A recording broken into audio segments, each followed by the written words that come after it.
मैं उनका इतिहास कहता हूँ, ध्यान पूर्वक सुने।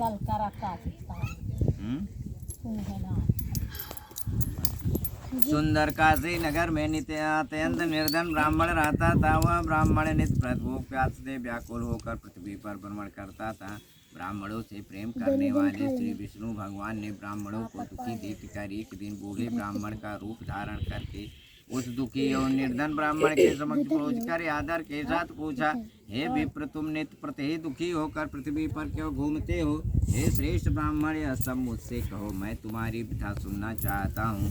दरिद्र ब्राह्मण बोला, मैं एक निर्धन ब्राह्मण हूँ, भिक्षा के लिए नित्य प्रत्येह पृथ्वी पर विचरण करता हूँ।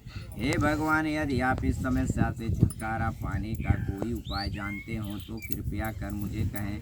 वृद्धा ब्राह्मण रूप में विष्णु जी बोले, हे ब्राह्मण श्रेष्ठ, श्री सत्यनारायण भगवान मनोवांछित फल देने वाले हैं, अतः तुम उनका पूजा करो। इस व्रत को करने से मनुष्य दुखों से मुक्त हो जाता है। गरीब ब्राह्मण को व्रत का सारा विधान बतला कर बूढ़े ब्राह्मण का रूप धारण करने वाले श्री सत्यनारायण भगवान अंतर्ध्यान हो गए।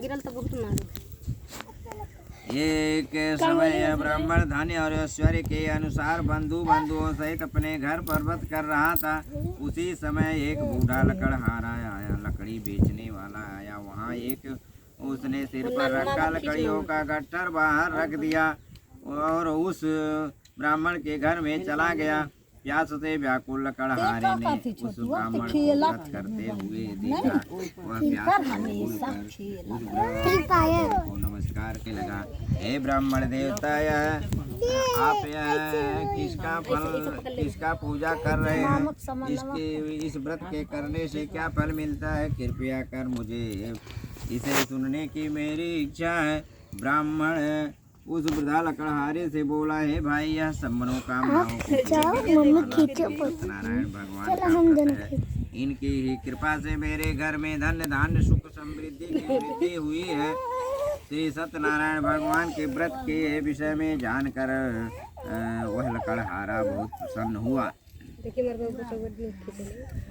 चरणामृत ले प्रसाद ग्रहण करने के पश्चात भोजन कर वह अपने घर पहुंचा। अगले दिन लकड़हारे ने अपने मन में संकल्प किया कि आज नगर में लकड़ी बेचने पर जो धन मिलेगा मैं उसी से भगवान श्री सत्यनारायण का उत्तम व्रत करूंगा और विधि पूर्वक करूंगा। ऐसा मन में विचार कर वह लकड़हारा लकड़ियों का गट्ठर अपने सिर पर रख कर जिस नगर में धनवान लोग रहते थे उस नगर में गया।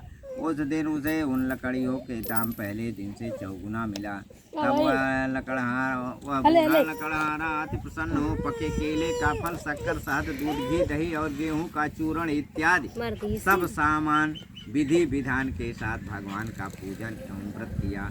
उस व्रत के प्रभाव से वह बूढ़ा लकड़हारा धन पुत्र आदि से युक्त हो संसार के समस्त सुख भोग कर अंत में वैकुंठ धाम को चला गया।